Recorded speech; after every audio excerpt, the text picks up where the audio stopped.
kabadri, pinag-comment nga pala sa post natin. Bisitahin daw natin yung sisigan nila sa Pier and Sorsogon. Kasi mas malapit dito sa Pier, kaya sa Pier na lang tayo nakasiguran.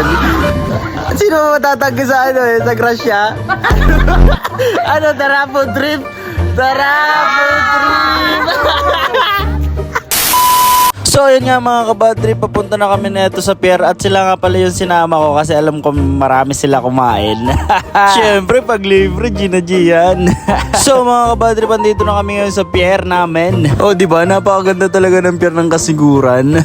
So ayun nga mga kabadri, pandito na tayo sa exciting part kung saan magpo-food trip ang mga kabadri. So ayun nga mga kabadri, pagdating namin dito ay pinagluto agad kami ng sisig. At napaka-pogi pala na nagluluto dito guys. Kaya pumunta na kayo dito sa sisigan sa pier. Kay Kang Sisig. Aray mo. Aray mo. Ano? Yun. Ang sarap.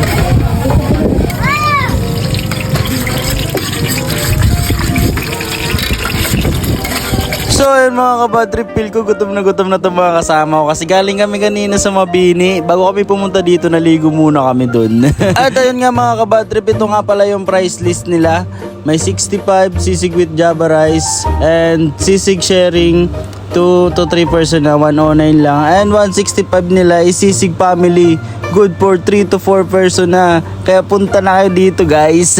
Siyempre sa mga kagaya kong mga parainom dyan, di na kayo magbakal kipulutan. Saan nga masarap ay pinupuntahan. Kaya dito na kayo sa Kang Sisig. So thank you nga pala sa naglibre sa atin dito, yung kay Kang Sisig. Binigyan tayo ng 5 order ng 65 and isang 109 and isang 165. Ay, food trip na naman ng mga etik. Pang rice.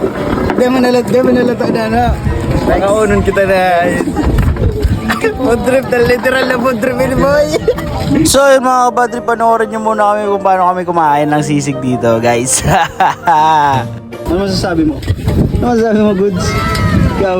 Good. Very good. Very good. Ano Alex? Ako di pa ako nakakaon pero araw ko naman masarap eh. Diba?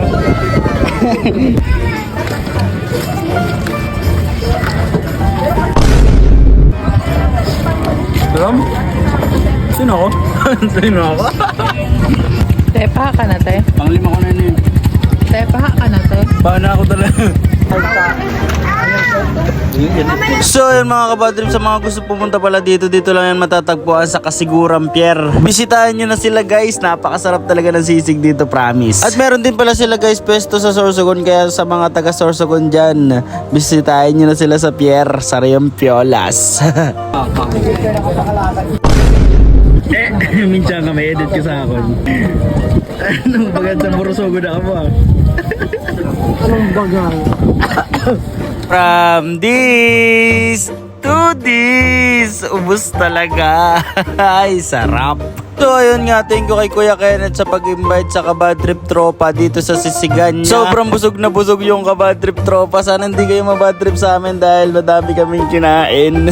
Sana may part 2. Joke lang. Thank you ulit. And dito lang magtatapos ang aming vlog. Thank you guys. Bye bye.